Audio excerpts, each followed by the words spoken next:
guys, try niyo po ito i-search 'to pangalan ng Upline Rian sa Facebook niyo, baka kilala niyo siya o may nakakakilala sa kanya at kayo na rin ang humusga sa, ah, inasal niya o yung anong ugali meron ba siya, okay.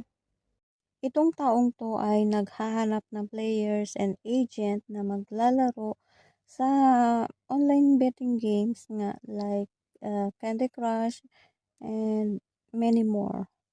So, nagkaroon naman ako ng interest kasi mahilig ako maglaro ng online betting games. So, fast forward, nag-message ako sa kanya kung paano ba yung laruin, ano yung pinopromote niya, yun yung gusto kong malaman. Then, nag-send siya sa akin ng whole mechanics. Yan, binasa ko naman lahat yun at kung interesado ako ay fill up ako ng form. So, nag-fill up ako ng form. Ang hinihingi lang naman doon ay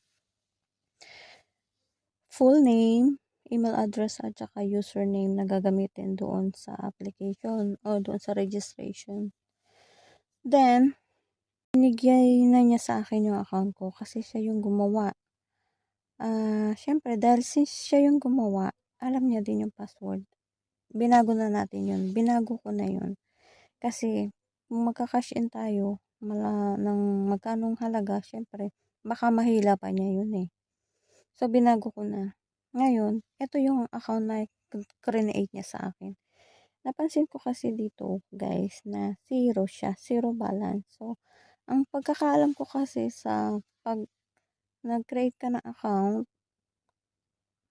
meron kang extra money na ilalaro muna. Yun yung tinanong ko sa kanya. So, guys,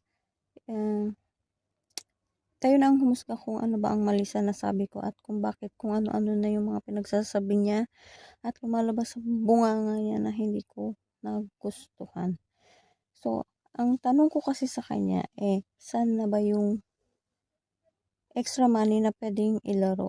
'Di ba guys, kung sa ilan sa inyo, familiar sa Rainbow, Tiger, Dragon na laro online games. Pag nag-create ka kasi doon ng account, automatic meron kang extra money, parang bonus yan. So, siya din, or kung mayroong nag-refer sa inyo, i-enter nyo lang yung referral code. So, makaka-receive din siya ng bonus or commission. So, yun yung ine-expect ko na baka yun yung extra money na sinasabi niyang ilalaro ko. Bago, kung maubos man, di mag-cash in. So, aware naman ako sa mga cash in na yun eh. Ito kasi yung kasama sa mechanics sa post niya na sinend sa akin. If willing kang subukan, pwede mong ilaro ang extra money. So, merong extra money. Ano yung extra money na sinasabi niya, guys? 'Di ba?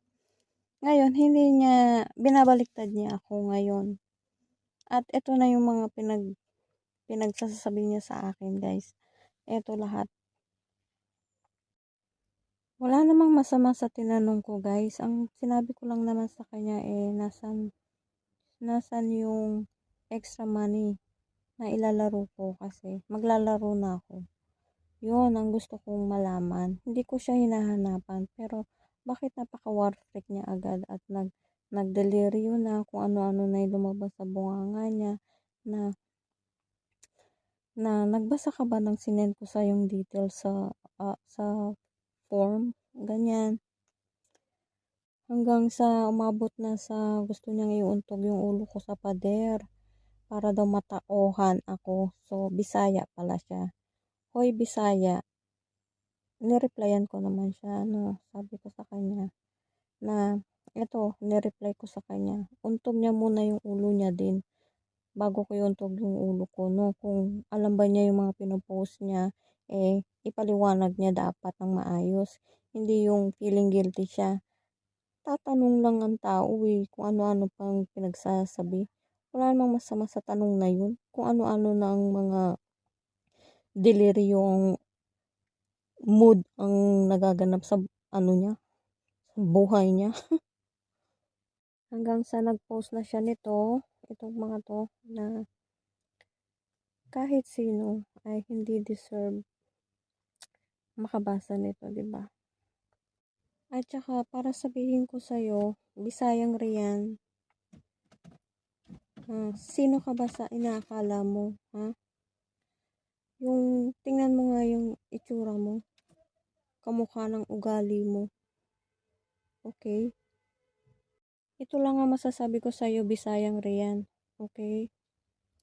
Kahit sino mang tao, huwag mong bubulihin, huwag mong pagtatawanan, huwag mong sasabihan tanga o bobo. Kasi hindi ka naman perpekto eh. Tapos may lakas ka pa ng loob na i-post mo yung ginawa mong chat. Para ano? Para pagtawanan ako? Dahil tanga? Dahil bobo? O baka ikaw yung nakakahiya. Baka ikaw yung pagtatawanan. Kasi yung ugali mo, ugaling basura. Hindi alam ang GMRC. Okay? Parang hindi ka nag-grade 1. Parang ikaw yung hindi umabot sa grade 1 eh. Sabihin ko sa'yo ha, Bisayang Dako, na hindi lang grade 1 ang inabot ko. Naigapang ako hanggang kolehiyo. Yes, nakapagtapos ako ng bachelor's degree holder sa isang pribadong kolehiyo. So ikaw, nakapagtapos ka ba ng pag-aaral mo? Saan naman ikaw nagtapos? Sa publiko o sa private? Ano? Sagot. Kahit i-post mo pa ako dyan sa mga Facebook mo, go. Hindi naman ako ang pagtatawanan eh. Ikaw. Dahil sa ugali mong basura. Basura. Basura. Katulad ng ugali mo. Yung mukha mo. Mukhang basura. At ito lang masasabi ko sa iyo ha, Bisayang Dako. Kahit sino, wala kang karapatang magsalita ng ganyan sa kahit sino.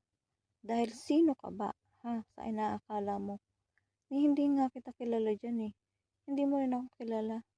Pero kung makapaglait ka ng tao, wagas.